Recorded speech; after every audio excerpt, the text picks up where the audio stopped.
न्यूट्रिशनचा chapter आहे पुढं. याच्यामध्ये ATP, antioxidants, vitamins, carbohydrates, proteins, fats, minerals बघूयात. मूलभूत संकल्पना. जैविक प्रणालीत ऊर्जेचे चलन म्हणजे करन्सी, एनर्जी करन्सी काय असते तर ATP. क्लर्क मेन्स 2023ला विचारले. ATPचा फुल फॉर्म काय तर ॲडेनोसाइन ट्रायफॉस्फेट. आणि अँटीऑक्सिडंट म्हणून काम करणारे कोणते विटॅमिन आहेत तर ACE. कंबाईन प्री 2023ला विचारले. ACE antioxidant. अँटीऑक्सिडंट्स काय करतात एक्झॅक्टली तर फ्री रॅडिकल्सचे पेशींपासून म्हणजे फ्री रॅडिकल्सपासून पेशीचे संरक्षण करतात. कसं करतात तर कारण फ्री रॅडिकल्स जे असतात हे एक्झॅक्टली काय आहेत तर हे अनस्टेबल ॲटम्स आहेत, ज्या अनपेअर्ड इलेक्ट्रॉन्स आहेत नाही का, त्यांच्यामध्ये इलेक्ट्रॉन पेअर्ड नाही आहे. ओके, अनस्टेबल ॲटम्स आहेत हे with unpaired electrons. Unstable atoms with unpaired electrons कोण तर फ्री रॅडिकल्स. मग हे शोधत असतात कोणतरी एक इलेक्ट्रॉन पकडायला नाही का, एक शोधत असतात कोणतरी एक इलेक्ट्रॉन भेटला पाहिजे. म्हणजे आपल्या पेशी आहेत सेल्स, तिथं ते इलेक्ट्रॉन हे करायला बघतात नाही का, पेअर करण्यासाठी जातात आणि त्या सेलला डॅमेज करतात. आणि त्याच्यामुळे मग ते काय होतं आपल्या स्किनला वगैरे, किंवा मग आपण लवकर असं एजड झाल्यासारखं दिसतं काय काय लोक, किंवा स्किनवर रिंकल्स वगैरे येतात, तर ते फ्री रॅडिकल्समुळे होतात. मग ते फ्री रॅडिकल्सपासून संरक्षण कसं करणार अँटीऑक्सिडंट. जर तुम्ही विटॅमिन ACE खाल्लं तर हे अँटीऑक्सिडंट काय करणार, यांच्याकडे भरपूर प्रमाणात इलेक्ट्रॉन्स असतात एक्स्ट्रा, तर ते देऊन टाकतात फ्री रॅडिकल्सला आणि मग ते स्टेबल होऊन जातात. ओके, तर असं आहे ते. Memory hack for antioxidant. ACE जे आहेत ते अँटीऑक्सिडंटवाले आहेत. जीवनसत्वे ACE. पुढं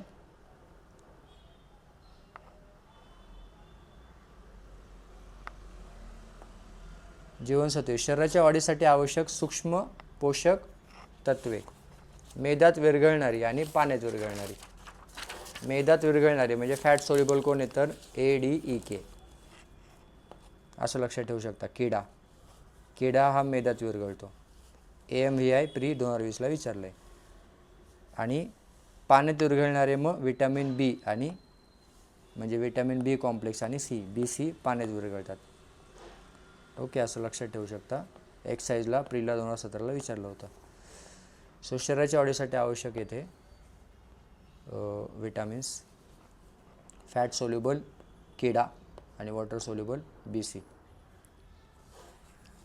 त्याच्या पुढं बघा, हा चार्ट खूप महत्त्वाचा आहे की बाबा कोणतं विटॅमिन कमी असेल तर कोणता आजार होतो. विटॅमिन A कमी असेल तर तुम्हाला रातआंधळेपणा, नाईट ब्लाइंडनेस. विटॅमिन D मूळदूस, रिकेट्स होईल. विटॅमिन C कमी पडलं तर स्कर्वी होईल. विटॅमिन B कमी पडलं तर बेरी होईल. विटॅमिन B12 कमी पडलं तर पंडुरोग म्हणजे ॲनिमिया होईल. आणि विटॅमिन K कमी पडलं तर रक्तस्राव, हॅमरेज होईल. कधी विचारले राज्यसभा प्रीला 2023ला पण विचारले, PSI प्री 2012ला पण विचारले. ॲक्च्युली अजून 2-3 वेळा विचारले, इथं आपण 2च दिलेत. Kचं लक्षात ठेवा, clotting. Okay, K vitamin K क्लॉटिंगला मदत करतं, ते रक्तगोठ्याला मदत करतं vitamin K clotting. Vitamin B12 बघा, B12 म्हणजे सायनोकोबालामाइन. B12ला काय म्हणतात, सायंटिफिक नाम काय आहे, सायंटिफिक नेम काय त्याचं, सायनोकोबालामाइन. सो हा जो B12 आहे हा एकमेव असा विटॅमिन आहे ज्याच्यामध्ये कोबाल्ट असतं. बाकी कोणत्याच विटॅमिनमध्ये कोबाल्ट नसतं आणि त्या कोबाल्टवरूनच ते कोबालामाइन नाव पडले. आणि हा जो B12 आहे हा प्लॅन्ट फूडमध्ये नसतो. ओके, वनस्पतीपासून जे काय भेटतं आपल्याला त्या वनस्पतीजन्य गोष्टी ज्या असतात त्या कशामध्येच तुम्हाला B12 भेटणार नाही. बाकी मग तुम्हाला याच्यात भेटेल मांस, आतड्यातले जीवाणू, बॅक्टेरिया किंवा फिश असतील. मिल्कमध्ये पण भेटेल तुम्हाला, मिल्क, चीज, कर्ड, दह्यामध्ये भेटेल. तर मग ते विटॅमिन B12 जे आहे ते नॉनव्हेज किंवा मधून इथंच भेटते, बाकी तुम्हाला कुठं भेटणार नाही. राज्यसभा प्रीला 2017ला विचारलं होतं. त्याच्यामध्ये महत्त्वाचा घटक आहे कोबाल्ट, STI प्री 2016 विचारलेलं. आणि तुम्ही असं ते बनवू पण शकता, म्हणजे ते स्ट्रेप्टोमायसिन जेव्हा बनवतात ना, तर स्ट्रेप्टोमायसिनचं जे बाय प्रोडक्ट असतं ते विटॅमिन B12 म्हणजे B12 काढू शकतो त्यातून, जे राज्यसेवा 2011ला विचारलं होतं. आणि कमतरता असेल तर पंडुरोग होतो, ॲनिमिया. ओके, 3-4 वेळा त्यांनी प्रश्न विचारला आहे. कोबाल्टमाइन, सायनो कोबाल्टमाइन. विटॅमिन डी आणि ए बघा. विटॅमिन डी सकाळच्या सूर्यप्रकाशात त्वचेखाली तयार होते, एप्रिल 2012ला विचारले. आणि कॅल्शियमच्या शोषणासाठी महत्त्वाचं आहे विटॅमिन डी. विटॅमिन ए जे आहे तुम्हाला कुठून भेटतं तर कॅरोटीनमधून. आपण जे गाजर वगैरे खातो त्याच्यामध्ये भेटतं विटॅमिन ए. त्याच्यात काय असतं तर कॅरोटीन असतं. एप्रिल 2014ला विचारलं आहे. आणि हे एक टर्पेनॉइड आहे. विटॅमिन ए जे आहे हे काय आहे, एक प्रकारचं टर्पेनॉइड आहे, टर्पेनॉइड. ओके, इथं दिलं बघा गाजर.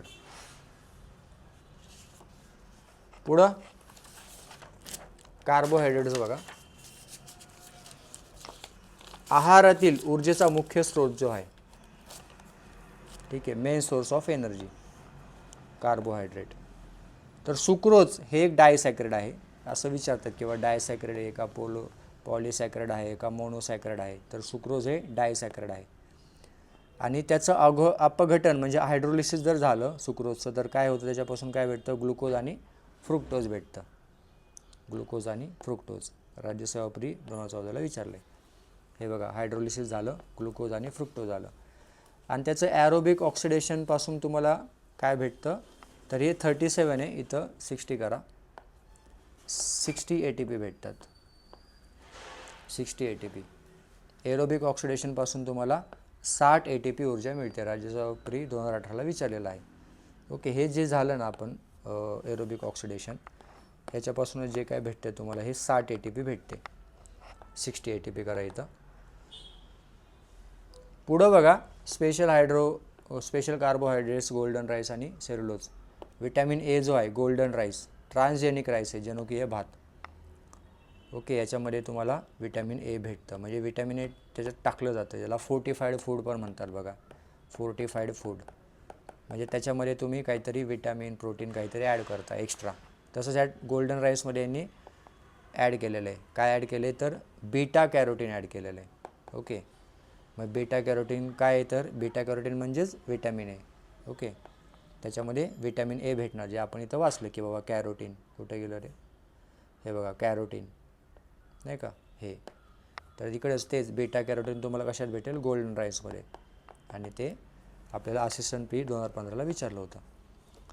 सेल्युलोज हा एक पॉलिसॅक्राइड आहे, डायसॅक्राइड नाही. ओके, डायसॅक्राइड काय होतं आपण आधी पाहिलं, सुक्रोज आहे डायसॅक्राइड. सेल्युलोज काय आहे, पॉलिसॅक्राइड आहे. राज्यसेवा प्री 2016ला विचारलं आहे. हा सेल्युलोज आता आपण जे खातो काय काय बघा, गाजर किंवा बीट किंवा काकडी खातो, तर त्याच्यामध्ये सेल्युलोज नावाचा फायबर असतो सेल्युलोज. आणि हा जो फायबर आहे हा पचवण्यासाठी सेल्युलेज नावाचं एन्झाईम लागतं. कोणतं, सेल्युलेज. तर हे एन्झाईम आपल्या बॉडीमध्ये आहे का, म्हणजे आपल्या पोटामध्ये आहे का तर नाही आहे, सेल्युलेज पोटामध्ये नाही. मग त्याच्यामुळे तो सेल्युलोज नावाचा फायबर आपण पचवू शकत नाही. त्याच्यामुळे आपलं पोट वगैरे साफ होतं हे खाल्ल्यामुळं, गाजर बीट मुळा असं. तर मग हे मानव जो आहे तो सेल्युलोज पचवू शकत नाही, कारण आपल्याकडे सेल्युलेज नावाचा एन्झाईम नाही आहे. PSI प्री 2011ला विचारलेलं आहे. ठीक आहे, पुढं बघा, प्रोटीन्स, द बॉडी बिल्डर्स, ऊर्जा. 1 ग्रॅम प्रोटीनपासून तुम्हाला 4 किलो कॅलरी ऊर्जा मिळते. ASO प्री 2015ला विचारला आहे. अंड्याचा बघा काय विषय, अंड्यामधून तुम्हाला एक पूर्ण प्रथिनांचा म्हणजे कंप्लीट प्रोटीनचा चांगला स्रोत आहे अंडे. PSI प्री 2014ला विचारले. सर्वात जास्त गरज कोणाला असते तर गर्भवती स्त्रीला, प्रेग्नंट वुमनला असते. कशाची, प्रोटीन्सची. आणि प्रथिनांच्या संश्लेषणात RNAची महत्त्वाची भूमिका. प्रोटीन सिंथेसिस आपण पाहिलं होतं आधीच, हे काम RNA करतं. तर हे आकडे लक्षात ठेवा. 1 ग्रॅम प्रोटीनमध्ये 4 किलो कॅलरी ऊर्जा असते. 1 ग्रॅम कार्ब म्हणजे कार्बोहायड्रेटमध्ये पण 4 किलो कॅलरीज असते. पण 1 ग्रॅम फॅट जे असतं, ओके इथं रिपीट झाले, 1 ग्रॅम फॅट जे असतं त्याच्यामध्ये 9 किलो कॅलरी, म्हणजे यांच्या ऑलमोस्ट डबलच्या पण वर. ओके, म्हणजे फॅट जे आहे फॅट हे जास्त ऊर्जा देतं आपल्याला. यावर ASO प्री 2015 आणि ASO प्री 2014ला प्रश्न विचारलेला आहे. प्रोटीन. पुढं बघा, ॲडव्हान्स्ड प्रोटीन कन्सेप्टवर पण प्रश्न विचारला आहे. कसा तर सार्कोमेर हे ते काय आहे तर स्नायूतंतूंचा एक भाग आहे सार्कोमेर. हा एक रचनात्मक आणि शारीरिक एकक आहे स्नायूचा. कोण? सार्कोमेर. पेप्टाइड चेन टर्मिनेशन थांबवणारे कोडॉन्स कोण आहेत? तर UAA, UAG आणि UGA. हे कंबाईन बी 2018ला विचारलं होतं. हे स्टॉप कोडॉन्स म्हणून पण ओळखलं जातं. UAA, UAG आणि UGA. तर हे लक्षात ठेवू शकता कसं पण, you are away, you are gone, you go away, असंच लक्षात ठेवा. UAA, UAG आणि UGA हे स्टॉप कोडॉन्स आहेत. ओके, पुढं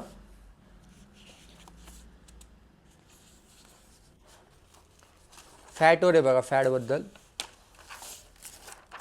मेद किंवा स्निग्ध पदार्थ किंवा लिपिड्स सगळ्यात जास्त एनर्जी असते याच्यामध्ये. नैसर्गिक तेल आणि फॅट्स हे लिपिड्स गटात आहेत. राज्यसभा 2018ला विचारले. 1 ग्रॅम फॅटमधून 9 किलो कॅलरी ऊर्जा मिळते. ASOP 2014ला विचारले. ही कर्बोदके आणि प्रथिनांपेक्षा जास्त आहे, कारण या प्रथिनांनी कर्बोदकून किती भेटते? 4 किलो कॅलरी. इकडे किती भेटते आपल्याला? 9 किलो कॅलरी. अन्न पिरॅमिड म्हणजे फूड पिरॅमिड मध्ये फॅट सर्वात टोकावर, म्हणजे हा जो आजचा जर आपण पिरॅमिड काढला तर इकडे तुम्हाला खाली प्रोटीन आणि विटॅमिन्स भेटतील, सगळ्यात वरती तुम्हाला फॅट्स भेटतील, कारण ते सहजपणे इझिली ऑक्सिडाइज होतात. असिस्टंट पी 2018ला. व्हेजिटेबल फॅट्स खोलीच्या तापमानाला लिक्विड असतात आणि अनसॅच्युरेटेड असतात. STIP 2014ला विचारलेलं आहे. पुढं आता हे हाय डेन्सिटी कोलेस्ट्रॉल आणि हाय डेन्सिटी लिपोप्रोटीन आणि लो डेन्सिटी लिपोप्रोटीन बघा. हाय डेन्सिटी लिपोप्रोटीन हा काय करतो? हा कोलेस्ट्रॉल रिमूव्ह करतो आर्टरीजमधला. आपल्या ज्या आर्टरीज असतात बॉडीमधल्या, त्याच्यामध्ये जे कोलेस्ट्रॉल असतं ते काढून टाकतो तो. ओके, रिमूव्ह करतो कोलेस्ट्रॉलला, HDL. त्याच्यामुळे हे चांगलं आहे. ओके, क्लर्क मेन्स 2019 आणि कंबाईंड बीला पण विचारले 2021ला. आणि लो डेन्सिटी लिपोप्रोटीन किंवा व्हेरी लो डेन्सिटी लिपोप्रोटीन जो आहे हा वाईट आहे. का? कारण हा काय करतो? हा कोलेस्ट्रॉल जमा करतो, डिपॉझिट करतो ॲक्च्युली आर्टरीजमध्ये. हा काढतोय आणि हा जमा करतोय. मग हा काढणारा चांगला, हा जमा करणारा वाईट. हे बघा, असं जमा झालं आहे बघा. असं जर जमा झाला तर तुमचा जो ब्लड फ्लो आहे हा ब्लॉक होणार आणि तुम्हाला हार्ट अटॅक वगैरे, हार्टचे प्रॉब्लेम होणार. मग ते बायपास सर्जरी करावं लागते बघा. इथून वेगळं हे करावं लागतं काहीतरी. तर त्याच्यामुळे हे LDLमुळे असं कोलेस्ट्रॉल जमा होतं, कारण हा जमा करतो आणि हा काढतो. हा चांगला आहे. आता हा जो आहे टिश्यू टू लिव्हर जे जात असतं आपलं, त्याच्यावर हे याचं हे असतं टिश्यू टू लिव्हर. आणि वाईट जो असतो तो काय असतो? Liver to tissue. Liver to tissue जो फ्लो चालला आहे तुमचा ब्लडचा, ओके, तर तिथं हा याचा रोल आहे. आणि याचा टिश्यू टू लिव्हर जे ब्लड चाललं आहे तिथे याचा रोल येतो. पुढं बघा, वनस्पतींचे पोषण, खनिजे आणि नायट्रोजन. सो इथं एक करेक्शन आहे. हा जो आपला Fe आहे आयरन, हा याच्यामध्ये येईल, मायक्रोमध्ये येईल.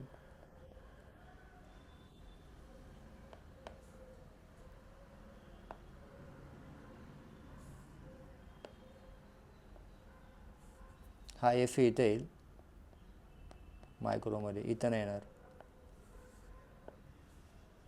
मॅक्रो आता टोटल जे आहेत ना, टोटल तुमचे 17 न्यूट्रिएंट्स आहेत जे झाडांना लागतात. प्लांट न्यूट्रिएंट्स ज्याला आपण म्हणतो ते 17 आहेत टोटल. तर त्यातले इथं 9 असतात. मॅक्रोमध्ये 9 आहेत आणि इकडं 8 आहेत मायक्रोमध्ये. मॅक्रो मोठं असतं ना, मॅक्रो म्हणजे मोठं. सो तिथं 9 आहेत. तर इथं कोण कोण येतं तुमचं? कार्बन येतं, हायड्रोजन येतं, ऑक्सिजन येतं, ओके, P, K, कॅल्शियम, अजून काय, तर एवढे हे 3 झाले. 3 हे 6 झाले आणि हे 3, असे टोटल 9. कंबाईन सी आणि STIPला विचारलेलं आहे. आणि हे मायक्रोन्यूट्रियन्समध्ये हे कॉपर, ओके, झिंक, मॅग्नीज, अजून काय बघा, बोरॉन पण आहे, मॉलिब्डेनम पण आहे, क्लोरीन आहे, निकेल आहे आणि हा Fe आपला आयरन. तर हे 8 हे मायक्रोमध्ये येतात आणि मायक्रोमध्ये 8 येतात. तिकडं मॅक्रोमध्ये 9 येतात आणि मायक्रोमध्ये 8 येतात. पोटॅशियम हे अनेक विकारांचं ॲक्टिवेटर आहे, म्हणजे एन्झाईम्सला हे ॲक्टिव्ह करतं कोण? पोटॅशियम. एस टी एप्रिल 2016ला विचारलं आहे. नायट्रिफाईंग बॅक्टेरियाचा काय विषय, तर हे NO2- NO3- करतं. NO2- काय असतं ॲक्च्युली? नायट्राईड असतो. तर त्या नायट्राईडचं काय होतं आहे? नायट्रेट होतं आहे. आणि ह्याला कोण करतं असं? नायट्रिफाईंग बॅक्टेरिया. म्हणजे फॉर एक्झाम्पल कोण? तर त्याला आपण नायट्रोबॅक्टर पण म्हणतो. नायट्रोबॅक्टर. कंबाईन बी 2019ला विचारले प्रिलिमलाच. शेंगांच्या मुळावरील गुलाबी रंग जो आहे तो काय विषय? लेग हिमोग्लोबिनचा आहे. एस टी एप्रिल 2016ला विचारलेला आहे. पुढं बघा मिसलेनियस कन्सेप्ट्स. ऑस्मोसिस, अंड खारट पाण्यात आकसतं. असिस्टंट प्री 2013ला विचारले. नॉन पेरिशेबल फूड, सुका मेवा, कॅन केलेले पदार्थ यांना काय होत नाही, खराब होत नाही ते. एक्साईजला 2017ला विचारले. न्यूट्रिएंट डेन्स फूड्स, कमी कॅलरी जास्त पोषक तत्वे. ओके, न्यूट्रिएंट डेन्स फूडचा अर्थ काय? तर ज्याचे कॅलरी कमी असतील पण त्याच्यामध्ये पोषक तत्वे जास्त असतील. कंबाईंड बी 2019ला. आणि ऊर्जा मापन कशामध्ये करतात? तर किलो ज्यूल्समध्ये किंवा कॅलरीजमध्ये. असिस्टंट प्री 2013ला. आयसोइलेक्ट्रिक पॉईंट काय आहे? तर कोलॉइड कण सेटल होण्याचा pH आहे हा. आयसोइलेक्ट्रिक पॉईंट काय आहे? कोलॉइड पार्टिकल्स जे आहेत ते सेटल होण्याचा pH, त्याला आयसोइलेक्ट्रिक पॉईंट म्हणतात. MPSC राज्यसेवा 2017ला विचारलेला आहे. आता रिव्हिजन करू आपण ह्या चॅप्टरची. कोलेस्ट्रॉल बघितलं आपण. HDL, LDL. HDL चांगलं आहे आणि LDL बॅड आहे. वनस्पतीमध्ये हा लेग हिमोग्लोबिनचं काय करतात? हे लेग हिमोग्लोबिनचं काम काय? तर नायट्रोजन फिक्सेशन. प्रथिनांमध्ये हे स्टॉप कोडॉन्स आहेत कोणते? UAA, UAG आणि UGA. कर्बोदकामध्ये हे मग कार्बोहायड्रेट्समध्ये सुक्रोज आणि आपण गोल्डन राईस बघितलं. गोल्डन राईसमध्ये विटॅमिन A आहे. सुक्रोजचं काय होतं पुढं? हायड्रोलिसिसवर ग्लुकोज आणि फ्रुक्टोज. ओके, त्याच्यापासून आपल्याला 60 ATP ऊर्जा पण भेटते. हा आय थिंक हा जो आपला विटॅमिनमध्ये यायला पाहिजे होता, इकडे ह्या साईडला इकडं घुसला विटॅमिन एचा पॉईंट. सो विटॅमिन ए रातंधळेपणा, डी मुडदू, सी कमी असेल तर स्कर्वी होईल, की कमी पडलं तर रक्तस्राव होईल, B12 कमी पडलं तर पंडरोग होईल आणि B12ला आपण कोबालमाइन पण म्हणतो. ओके, कोबाल्ट ज्याच्यामध्ये असतं. ऊर्जा आपण बघितलं कार्बोहायड्रेट्स, प्रोटीन्स आणि फॅट्सची. ठीक आहे, थांबू आपण.